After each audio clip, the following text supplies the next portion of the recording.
प्रदेश में अभी नहीं बारिश से राहत, 5 जिलों के लिए भारी बारिश का येलो अलर्ट, 10 स्टेट हाईवे समेत कई सड़कें बंद।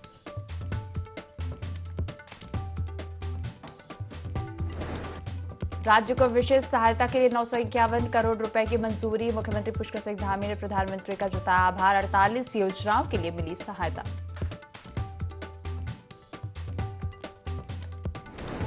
कांग्रेस मुक्त उत्तराखंड के लिए भाजपा का प्लान कमजोर, विधानसभा सीटों पर जिम्मेदारी तय, सांसद निशंक को मिला हरिद्वार का जिम्मा।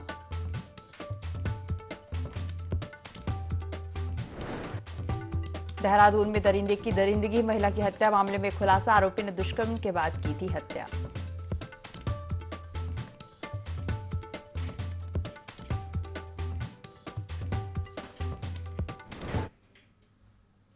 देवभूमि लाइव देख रहे हैं आप और मैं हूं आपके साथ दिव्या। बुलेटिन की शुरुआत करेंगे देहरादून से आ रही खबर के साथ। उत्तराखंड में अभी बारिश से राहत नहीं मिलेगी। आज 5 जिलों में भारी बारिश का अलर्ट जारी किया गया है। प्रदेश में 10 स्टेट हाईवे समेत 167 सड़कें बंद हैं। मौसम विभाग ने प्रदेश में तेज बारिश का येलो अलर्ट भी जारी किया है। तो प्रदेश में 10 स्टेट हाईवे समेत 167 सड़कें बंद हैं। देहरादून से आपको यह खबर बता रहे हैं कि उत्तराखंड में अभी बारिश से राहत नहीं मिलने के आसार हैं। आज 5 जिलों में भारी बारिश का येलो अलर्ट भी जारी किया गया है। प्रदेश में 10 स्टेट हाईवे समेत 167 सड़कें बंद हैं। मौसम विभाग ने प्रदेश में तेज बारिश का येलो अलर्ट जारी किया है। खबर पर ज्यादा जानकारी लेंगे, हमारे सहयोगी विनय सूद हमारे साथ लाइव जुड़ गए, उनसे जानकारी ले लेते हैं। विनय, देखा जाए तो उत्तराखंड में अभी बारिश से राहत नहीं मिलेगी। बिल्कुल, देखिए आपको बता दें कि जिस तरह से उत्तराखंड की अगर बात की जाए तो उत्तराखंड में लगातार जो है मौसम यहाँ पर बदलता हुआ नजर आ रहा है। और ऐसे में जो यहाँ पर बारिश को लेकर के मौसम वैज्ञानिक जो हैं उन्होंने भी यहाँ पर अलर्ट जारी किया है कि अगले और 5 दिन तक जो है लगभग जो है यहाँ पर भारी बारिश जो है वो यहाँ पर रहेगी। इससे चलते यहाँ पर देखा जाए तो जो पहाड़ी जिले हैं, पहाड़ी जिलों की अगर बात की जाए तो पहाड़ी जिलों में भी जो है रास्ते बारिश के चलते काफ़ी दिक्कतों का सामना जो है वहाँ पर हो रहा है। और साथ ही साथ आपको बता दें कि जिस तरह से यहाँ पर अगर देहरादून की बात की जाए तो देहरादून समेत उधम सिंह नगर और नैनीताल की भी यहाँ पर अगर बात की जाए तो इन जिलों में भी जो है भारी बारिश की जो चेतावनी है वो यहाँ पर दी गई है। जी, देखा जाए तो संवेदनशील इलाकों में भी काफी दिक्कतों का सामना करना पड़ेगा, उनको लेकर क्या सुविधाएं की गई हैं? बिल्कुल, देखिए आपको बता दें कि बारिश जिस तरीके से लगातार हो रही है, ऐसे में जो संवेदनशील जो जगह होती है वहाँ पर काफ़ी दिक्कतें इस दौरान आ जाती हैं, जिनको लेकर के यहाँ पर जो प्रशासन है वो पूरी तरीके से अलर्ट मोड पर रहता है। क्योंकि समय समय के चलते जो है यहाँ पर मौसम विज्ञान की अगर बात की जाए तो जो उनके अधिकारी हैं वो यहाँ पर पहले ही यहाँ पर बता देते हैं, अलर्ट जारी कर देते हैं कि किस तरीके से जो है भारी वर्षा होने वाली है, क्या कुछ नुकसान जो है उन जगहों पर पहुंच सकता है। तो उसी के चलते जो तमाम सारे जो चीज़ें हैं यहाँ पर जो अधिकारी हैं इनकी जिनको इस ड्यूटी में अलर्ट किया जाता है वो उन सबको यहाँ पर बता दिया जाता है और उसी तरीके से जो है वो यहाँ पर कार्य भी करते हैं। जी, देखा जाए विनय तो 5 जिले हैं जहां येलो अलर्ट जारी किया गया है। ऐसे कौन से 5 जिले हैं? जी बिल्कुल, देखिए आपको बता दूं कि यहाँ पर अगर देखा जाए तो देहरादून की बात की जाए, देहरादून, उधम सिंह नगर और चंपावत, और इसके साथ ही जो है नैनीताल सहित जो है यहाँ पर भारी बारिश की जो चेतावनी है यहाँ पर मौसम विभाग ने दी है और इनमें लगातार बारिश होने की जो संभावनाएं हैं वो यहाँ पर जताई गई है। वहीं अगर बात की जाए जो पानी का जो ड्रेनेज होता है उसको लेकर के भी जो है इस समय देहरादून में काफ़ी दिक्कतें जो है वो आ रही हैं, क्योंकि स्मार्ट सिटी की तर्ज पर कार्य तो चल रहा है लेकिन वो कितनी स्मार्ट है वो यहाँ पर आप खुद भी देख सकते हैं। जी, देखा जाए विनय तो सड़कें भी बंद है, क्या व्यवस्थाएं की जा रही हैं सड़कों को खोलने के लिए और किस तरह तेजी से काम चल रहा है वहां? जी बिल्कुल, देखिए अगर यहाँ पर सड़कों की बात की जाए तो जो पहाड़ी क्षेत्र है जिसके चलते यहाँ पर लगातार जो सड़कें पे पानी आ रहा है उससे सड़कों में काफ़ी गड्ढे हो जा रहे हैं और रास्ता जो है पूरी तरीके से बाधित भी हो रहा है, क्योंकि कई जगहों से मलबा आने की भी जो है सूचनाएं वो इस दौरान मिल रही है। तो उसके चलते जिस तरह से यहाँ पर जो लोग वहाँ पर आवाजाही करते हैं और उसमें जो गाड़ियाँ वहाँ पर चलती हैं तो उनको जो है फिलहाल के लिए वहाँ पर रोक दिया गया है और मलबा हटाने का जो काम है वो वहाँ पर कर्मचारियों द्वारा करने की जो तेजी है वो उसमें लाई जा रही है। जी, जीवन में जुड़ने के लिए और तमाम जानकारी हम तक पहुंचाने के लिए आपका धन्यवाद। खबरों में आगे बढ़ेंगे। Mussoorie traders and welfare association ने एमपीजी कॉलेज के प्रधानाचार्य को ज्ञापन देकर मांग की है कि कॉलेज में अध्ययन का सपना लिए स्थानीय और ग्रामीण छात्र छात्राओं को सीयूसीटी से मुक्त कर प्रवेश दिया जाए ताकि वे अपना भविष्य बना सके। ज्ञापन प्रदेश के शिक्षा मंत्री डॉक्टर धन सिंह रावत को भी दिया गया। सीयूसीटी के कारण छात्रों को परेशानियों का सामना करना पड़ रहा है, लेकिन राज्य के विश्वविद्यालय और कॉलेज अभी इसके लिए तैयार नहीं है। द्वारा उत्तराखंड के समस्त महाविद्यालयों को यूजीसी के नए नियम के अंतर्गत, जो कि कॉमन यूनिवर्सिटी एंट्रेंस टेस्ट है, उसके तहत एक नया नियम लाया गया, जिसके तहत मार्च महीने तक समस्त प्रवेश प्रक्रिया पूरी हो जानी चाहिए थी। मसूरी के अधिकांश जो बच्चे इंटर कर रहे थे उन्हें इस बात की सूचना नहीं थी। इस प्रणाली के अंतर्गत पहले पंजीकरण होना आवश्यक है और फिर सेंटर पे जाके एक टेस्ट देना जरूरी है। उस टेस्ट के आधार पर एडमिशन दिया जाता है। हम इसका पूर्ण विरोध करते हैं। आज इस टेस्ट में मसूरी के 90% बच्चे नहीं बैठ पाए हैं। उन ना बैठने के कारण आज 90% सीटें खाली पड़ी हैं कॉलेज में। बच्चे एडमिशन नहीं ले पा रहे हैं, दर दर घूम रहे हैं, परेशान हैं। बच्चों के भविष्य का सवाल है और उत्तराखंड सरकार द्वारा इसमें कोई ठोस कदम नहीं उठाया जा रहा है। व्यापार मंडल द्वारा एक ज्ञापन दिया गया है, जिसमें उन्होंने ये कहा गया कि महाविद्यालय पर्वतीय क्षेत्र का होने के कारण, कनेक्टिविटी न होने के कारण और छात्रों को इस बार सीयूटी के बारे में पता न होने के कारण काफ़ी छात्र जो है उस परीक्षा से वंचित रह गए हैं और उन्होंने एक मांग की है कि इस वर्ष जो है उनको प्रवेश दिया जाए और सीयूटी परीक्षा से उनको एग्जाम करके महाविद्यालय में प्रवेश देने की कृपा करें। ये उन्होंने दिया है। हम इसको जो है वाइस चांसलर को और रजिस्ट्रार महोदय को भिजवा रहे हैं और जो भी इसमें कार्रवाई की गई है संबंधित अधिकारियों को भेज दिया जाए।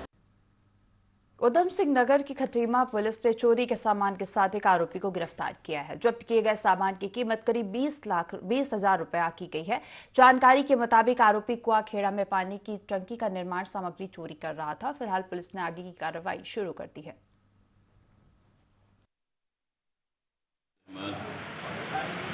ये निवासी कुआखेड़ा द्वारा थाने में तहरीरी सूचना दी गई कि जो कुआखेड़ा में पानी की टैंकी बननी है उसके निर्माण कार्य के लिए जो नट बोल्ट और वाशर आए थे वो करीब 1 कुंटल वो जो है अज्ञात चोरों द्वारा चोरी कर ले गए हैं। इस पर थाने पर एफआईआर दर्ज किया गया और तत्काल टीम गठित की गई।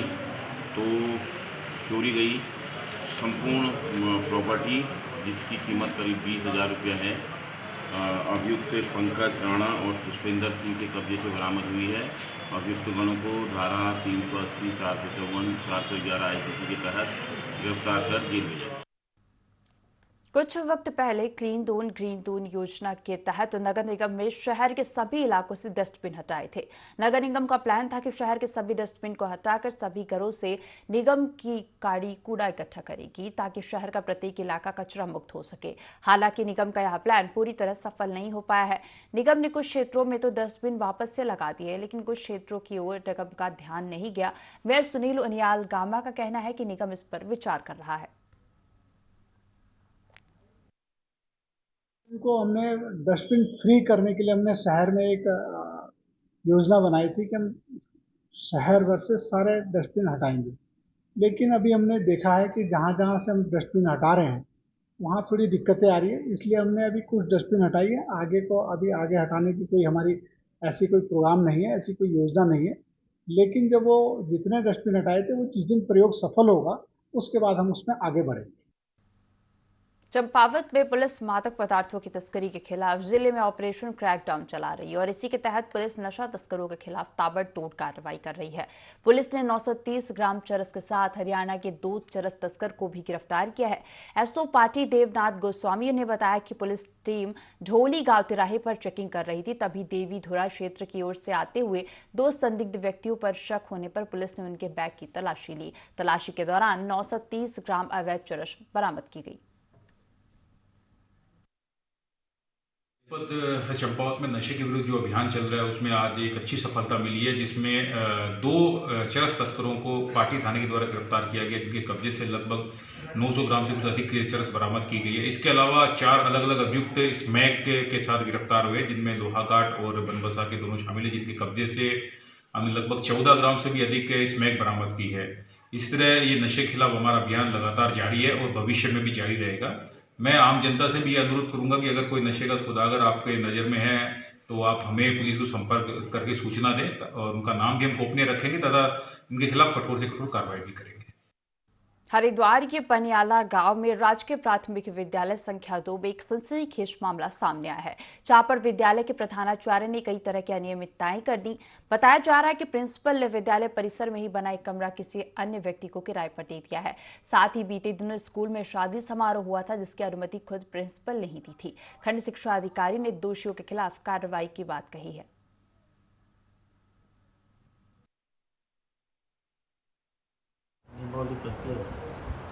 उसमें विद्यालय को सार्वजनिक उपयोग के लिए या बारात के लिए उपयोग में नहीं किया जा सकता। अब ये चूँकि मामला संज्ञान में आया, वैसे वो अभी तक मैं वहाँ जा नहीं पाया हूँ। संबंधित खंड शिक्षा अधिकारी से हम जो है इसकी जांच भी कराएंगे और डीओ बेसिक को बोलेंगे इसकी जांच करा करके वास्तविक स्थिति क्या है। यदि प्रधानाचार्य द्वारा ऐसा कोई अनियमित काम किया गया है उसके विरुद्ध कार्रवाई की जाएगी और प्रधानाचार्य उसके लिए दोषी हैं तो उसके विरुद्ध निश्चित रूप से कार्रवाई की जाएगी। उत्तराखंड कांग्रेस के पूर्व प्रदेश अध्यक्ष प्रीतम सिंह को केंद्रीय नेतृत्व की बड़ी जिम्मेदारी दी है। हाईकमान ने उन्हें छत्तीसगढ़ विधानसभा चुनाव के लिए वरिष्ठ पर्यवेक्षक बनाया है। प्रीतम सिंह ने इस जिम्मेदारी के लिए हाईकमान का आभार व्यक्त किया है। साथ ही छत्तीसगढ़ में फिर से कांग्रेस की सरकार आने का दावा किया है। दरअसल प्रीतम सिंह हाशिए पर चल रहे थे और वही कांग्रेस पार्टी के भीतर ही प्रीतम सिंह को लेकर विरोधी गुट की ओर से तमाम तरह की कयासबाजी लगाई जाती रही। मुझे जो दायित्व दिया है, मेरा प्रयास रहेगा, मेरी कोशिश रहेगी कि मैं इस दायित्व का निर्वहन पूरी निष्ठा के साथ करने का काम करूं। छत्तीसगढ़ के अंदर जिस तरीके से भूपेश बघेल जी के नेतृत्व में कांग्रेस की सरकार चल रही है, उस सरकार ने पंक्ति में सबसे पीछे खड़े व्यक्ति तक पहुंचने का काम किया है और आज पूरे देश के अंदर ये बात होती है कि छत्तीसगढ़ के अंदर कांग्रेस की जो है सरकार बनने जा रही है। रोड मैप तय करेंगे और उस रोड मैप के आधार पर जो है हम चलने का काम करेंगे और कांग्रेस फिर से सरकार बनाने का काम करेंगे। उत्तराखंड में बीजेपी लोकसभा चुनाव की तैयारियों में जुट गई है और इसके तहत बीजेपी आम जनता से जुड़ने की कवायद कर रही है। और इस बीच कैबिनेट मंत्री रेखा आर्य का लोकसभा चुनाव लड़ने को लेकर बयान आया है, जिसमें उन्होंने कहा कि अगर केंद्रीय नेतृत्व कहेगा तो वह चुनाव लड़ने को तैयार है। ऐसे में कुमाऊं से टिकट लेने की कवायद कर रहे नेताओं का टिकट कट सकता है।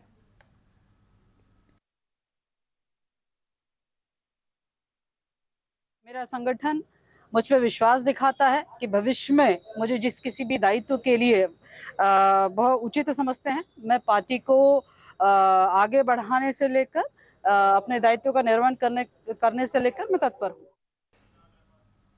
लक्सर के एसडीएम कार्यालय में उप जिला मजिस्ट्रेट से बार संगठन के कई पदाधिकारी और अधिवक्ताओं ने एसडीएम से मुलाकात की, जहां बीते महीनों से जारी दाखिल खारिज संबंधित हड़ताल को लेकर विरोध जताया।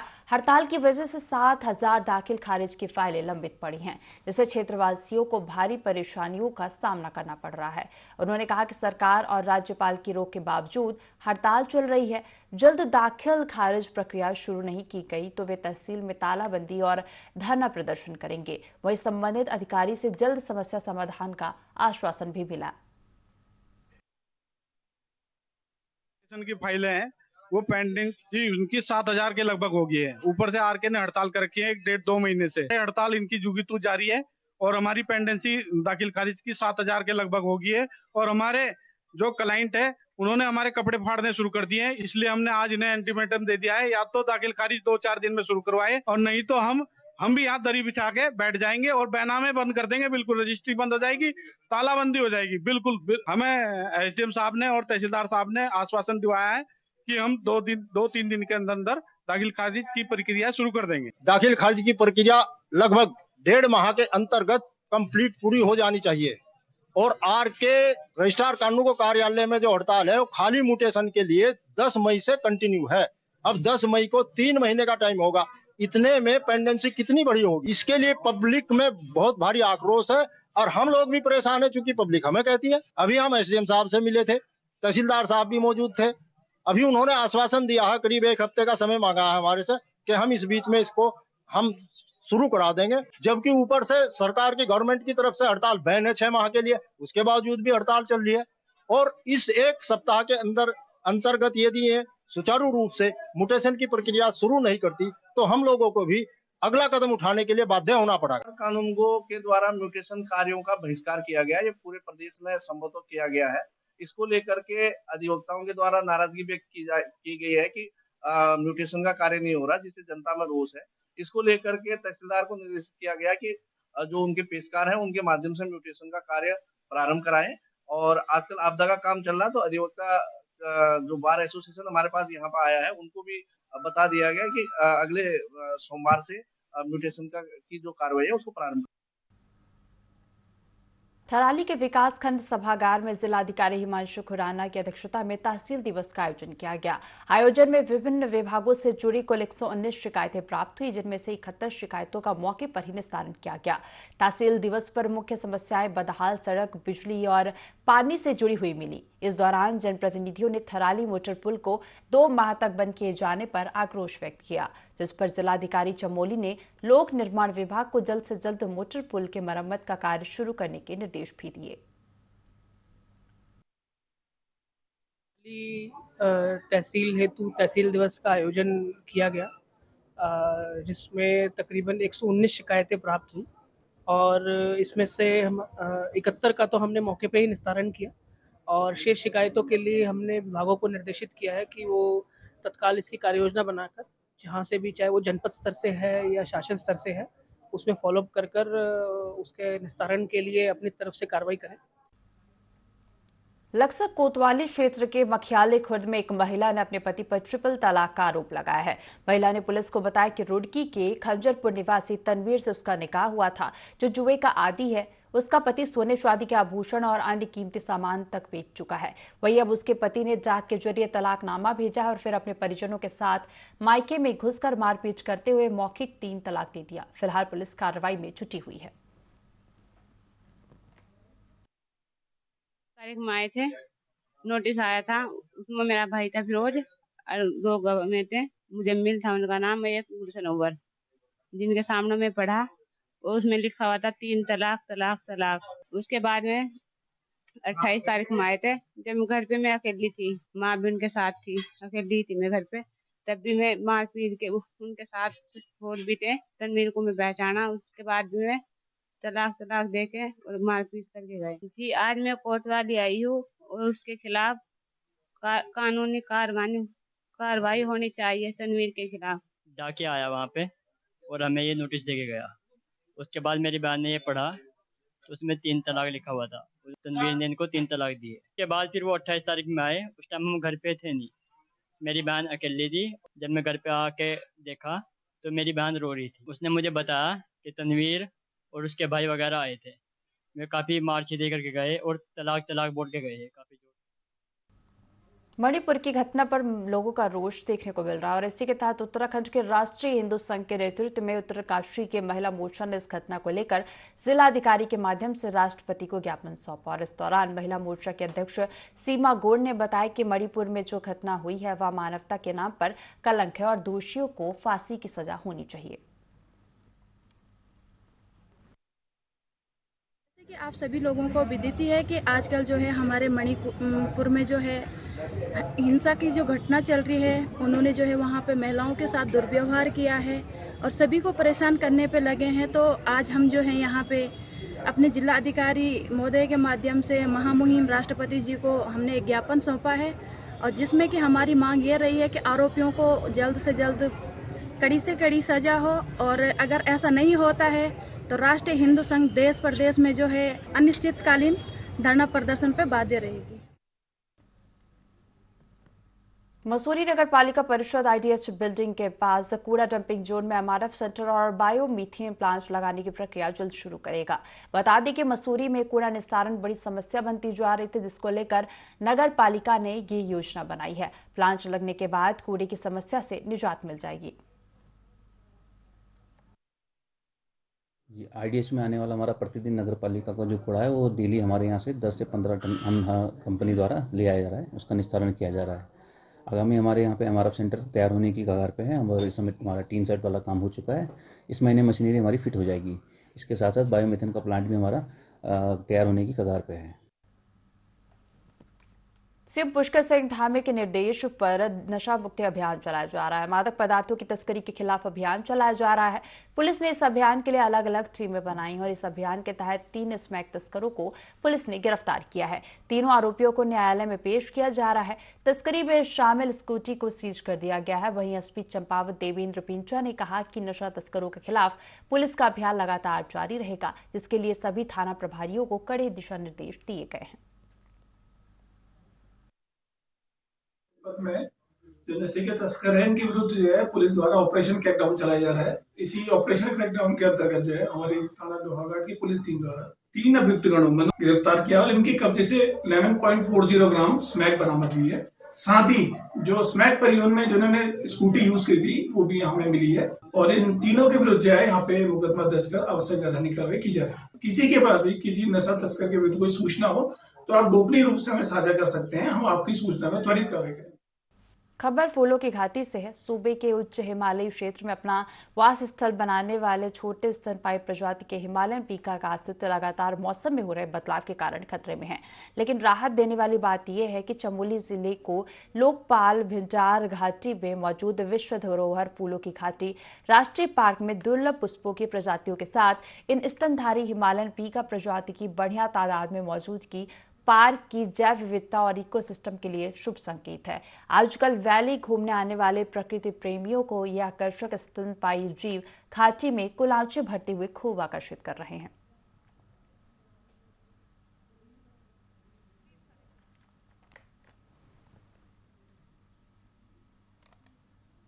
तो खबर फूलों की घाटी से है। सूबे के उच्च हिमालयी क्षेत्र में अपना वास स्थल बनाने वाले छोटे स्तनपायी प्रजाति से हिमालयन पीका का अस्तित्व लगातार मौसम में हो रहे बदलाव के कारण खतरे में है। लेकिन राहत देने वाली बात यह है कि चमोली जिले को लोकपाल भिंजार घाटी में मौजूद विश्व धरोहर फूलों की घाटी राष्ट्रीय पार्क में दुर्लभ पुष्पों की प्रजातियों के साथ इन स्तनधारी हिमालयन पीका प्रजाति की बढ़िया तादाद में मौजूदगी पार्क की जैव विविधता और इकोसिस्टम के लिए शुभ संकेत है।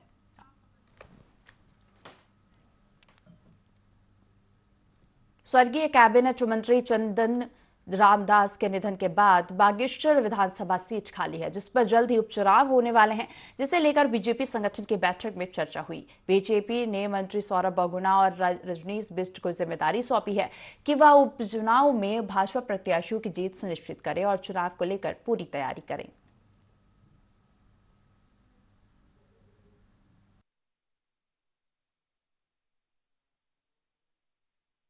राष्ट्रीय संगठन महामंत्री जी ने और प्रदेश अध्यक्ष जी ने और हमारे प्रभारी दुष्यंत गौतम जी ने, संगठन मंत्री अजय जी ने एक टोली बैठक बुलाई थी, जिसमें कि सरकार के रूप से उन्होंने मुझको और संगठन के रूप से राजेंद्र सिंह बिष्ट जी को मनोनीत किया है उपचुनाव के लिए। और कैसे अब यहाँ से काम होना है, कैसे उपचुनाव तक हम लोग को कार्यकर्ताओं को बूथ के कामों में लगाना है, केंद्र और प्रदेश की योजनाओं को कैसे लोगों तक पहुँचाने में मदद करनी है, किस तरीके से वहाँ पर जाति वाइज जो लोग हैं उनसे मिलना है, ये सारा एक सकारात्मक रूप से हम लोग का डिस्कशन हुआ है।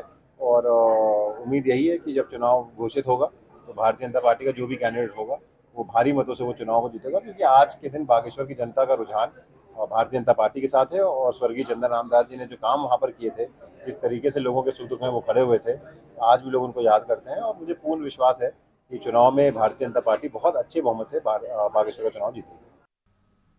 इस बुलेटिन में फिलहाल इतना ही। आप बने रहिए IND24 के साथ। नमस्कार।